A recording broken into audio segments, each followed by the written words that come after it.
اول عرض رسمي لوسام ابو علي من نادي اماراتي، وتقريبا نادي العين الاماراتي. العرض بيوصل ل 6 مليون دولار، بس الاهلي هيفكر في العرض لو وصل ل 10 مليون دولار.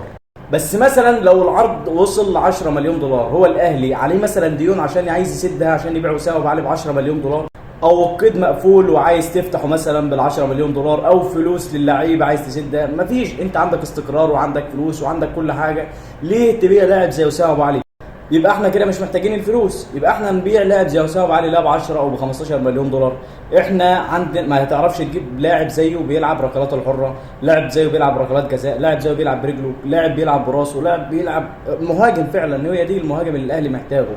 انت تجيب له حد بس يرفع وحد يبصير، هتلاقي مع محمد علي بن رمضان ومع امام عاشور وسام ابو علي هيبقى نسخه تاريخيه.